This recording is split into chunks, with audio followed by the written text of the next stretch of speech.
Good morning, guys. It's your Power Walking Realtor, aka Sweet Feet. So, I'm out on my walk this morning and kind of wanted, oh crap, I'm coming up on some construction, so hopefully you'll hear me. Been getting quite a few messages about my buyers or buyers that are looking and they're very discouraged about losing bids right now, and they are complaining that they put in multiple offers and they're losing. Well, unfortunately, you can't blame your realtor because you're losing bids. In this market anyway, it's hard to tell, simply because it's so competitive. We have so many buyers and we have very few listings right now. So you're coming up against 20, 30 other offers in this time. So you have to be competitive. And being competitive means you have to have deep pockets. Deep pockets means you're coming in above asking.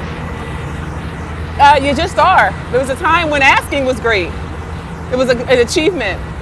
But now homes are going 20, 30, tens of thousands of dollars above the asking price, depending on where you're looking. But even your lower price homes are going above asking. I mean, it blows. It blows, but it is what it is.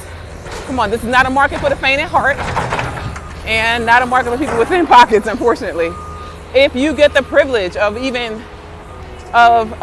obtaining a showing, because showings are a challenge in this market now because everybody's looking. A house is not even on the market yet and the showings are gone. They're completely filled.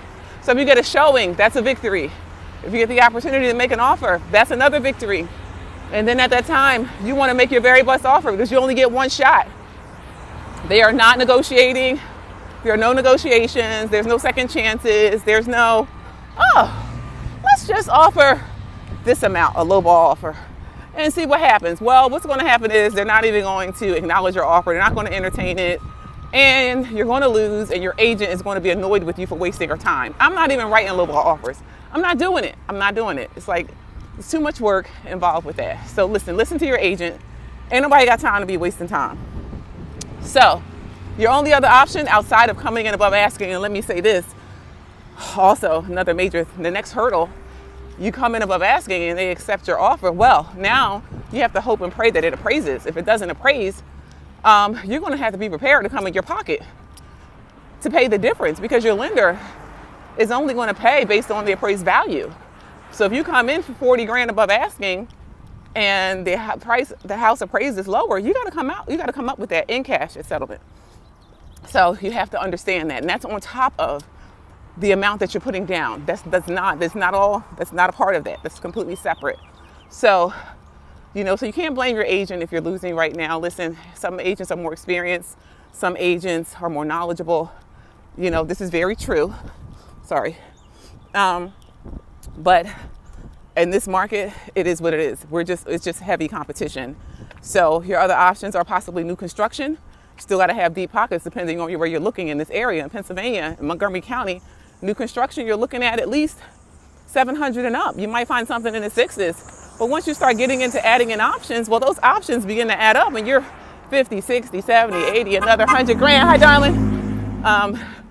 Another 100 grand in. So you got to consider these things. So cash is another option, but a lot of people are catching on to that. It's a strategy now. People are selling their homes and they're renting so that they can have the cash on hand to be more competitive. And that definitely makes your offer more attractive, but more people are doing it. So that's still not always a guarantee, but it's better than financing in that regard. Also, you have people waiving inspections. They're pulling out the big guns, waiving inspections and waiving appraisals. I do not recommend that you do these things. Some agents aren't even allowing you to buy homes. People are putting in offers sight unseen. They're not allowing that. That just adds problems later. Listen, if you can wait, I suggest you wait. I would suggest you wait, and maybe things will calm down, or I don't know about calm down, but maybe more homes will be on the market later in the season, towards the summer. But there's no guarantee. We don't have crystal balls. We can't promise that. But it is an option if you don't have to wait right now. You don't have the money to compete. You don't want to overpay and find yourself in a worse position. So that's my little 2 cents for today. Hi, darling. So I'm not saying this to discourage you, but so that you may be educated as you begin the process and you can make a decision of whether you want to move forward now or wait. That would be a good agent. A good agent is going to just advise you. It's not just about making money and throwing you into the fire if you don't have to right now. Okay? So if you can get out today and get a walk, get out and get a good walk. You only get one body, guys. Let's take care of it. I was reading statistics, 49.2% of Americans are overweight and obese. Come on, we need to be healthy and we need to be well in this market, in this market too, but in this time. We need to be healthy, we need to be well, we need to keep our immunity up. And the only way you're gonna do it is by staying fit, okay? So that's my 2 cents and your health tip for today. Have a great day, guys. Bye-bye.